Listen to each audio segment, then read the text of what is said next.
thoughts about that scene? I was kind of nervous. About what? That I probably wasn't going to do it right. But they said no, I had to hang of it. You know, I asked. Because I never did no drive-bys off of no motorcycle. Did you have to? Did you? I didn't see it, so I just heard it. So are you driving the motorcycle in that scene? No, I'm on the back. You're on the back. Yeah, I'm on the back of it. Scary enough. Yeah, exactly. And I don't know nothing about the drive, but of course they had a stunt man.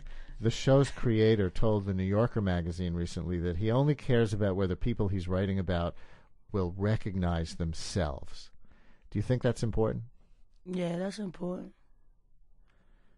Do people who knew you from your pre-show days watch the show and recognize themselves?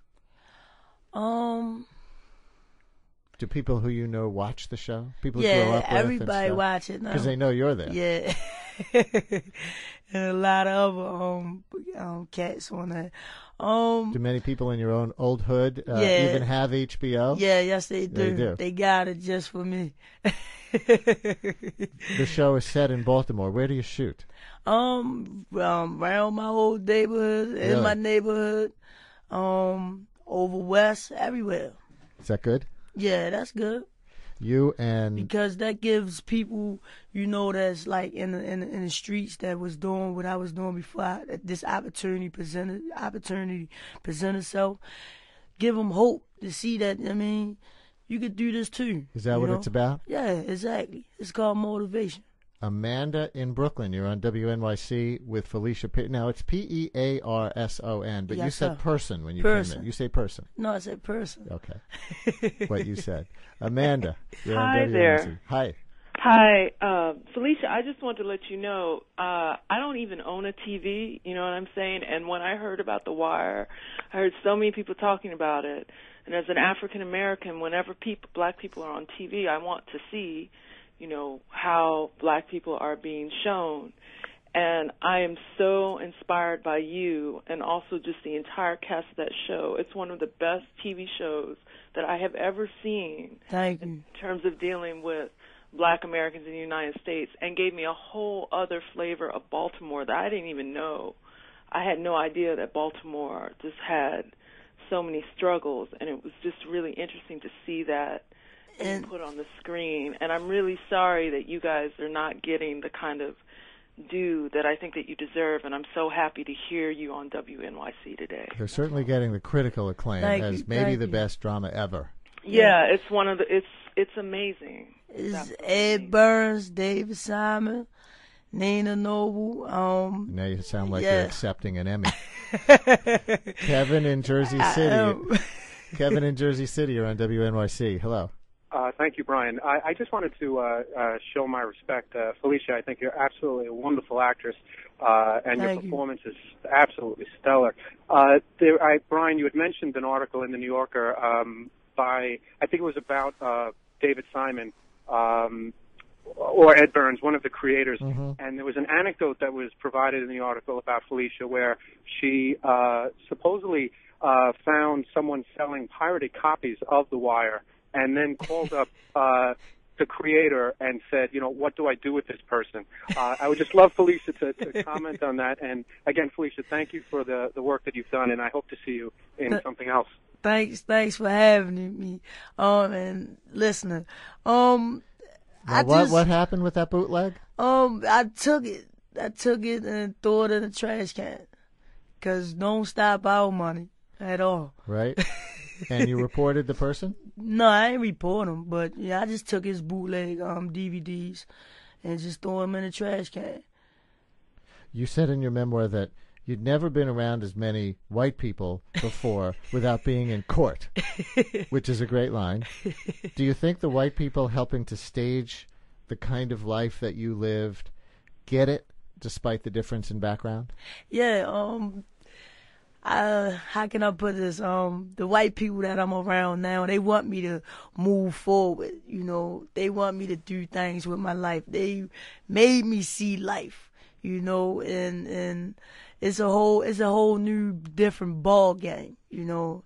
I'm around positive white people, you know, Any and African Americans. I hear you. And you know, I mean, that's the life I came from, you know. Just being in the courtroom, what you see in the courtroom, you don't see many black judges. You probably got like 2 in the whole courthouse. Any examples, though, of you having to tell white writers or directors the real deal because the script didn't ring true? Sometimes I probably see something in there and ask them, like, can I, like, reword it, but it's still the same plot? And they'll say yes, you know. And it'll probably have something to do with my part or somebody else's part that I probably read or whatever. You know, I mean, they teaching me, you know. I now work the cameras and all that now. You probably never know, see what I'm going to do. Felicia Pearson, my guest on WNYC, better known as Snoop from The Wire. Her new memoir is Grace After Midnight. And Kathy in Brooklyn, you're on WNYC. Hello. Hi, Felicia. How are you? How you doing, Miss Kathy? Hey, congratulations on The Wire. Thank you. And I wish you continued success. Thank you. My question is this. When you see young girls today that's gone through what you've gone through, do you feel a need to, like, talk to them and and tell them, you know what, I've been through some really rough things in my life, but here I am today. Do you feel a need to say something to them at that point? Yes, ma'am. And it's like I ran into somebody yesterday, and she read my book, and she just started crying. Oh. And she said that she wasn't adopted. She just went through a lot of things because her mother had a sex problem or something like that, a sex problem.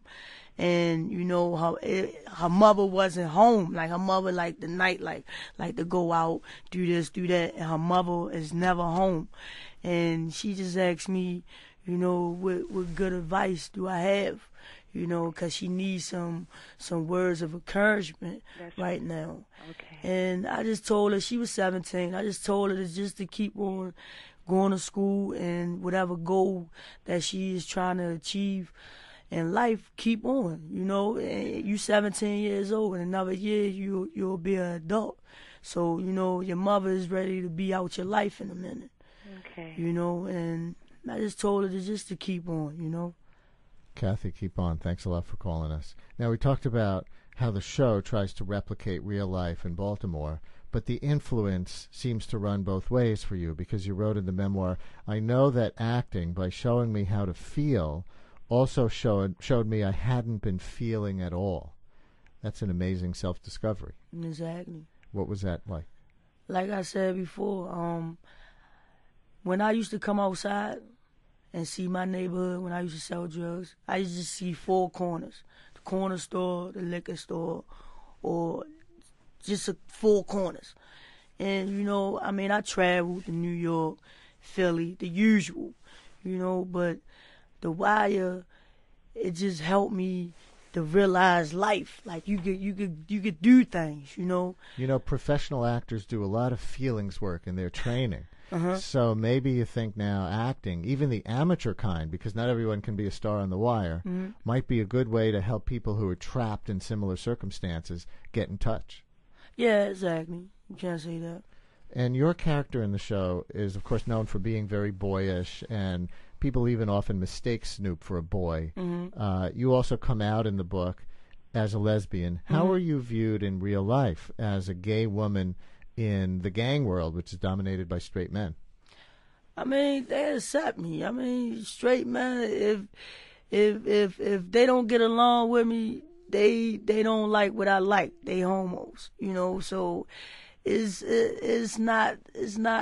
You know, I get along with everybody. You either now, wait a minute. love me or hate me. You're talking about being accepted as a lesbian, but you just used homos as an insult. No, that ain't no insult. That's like, I mean, straight men, you know, is refusing what I'm doing. You know, straight men supposed to love, you know, women, you know, but and I love women. So if they hating on me, they don't love women. So they homos. You understand what I'm saying? I guess. I'm not sure. But you write that you went back and forth between all male and all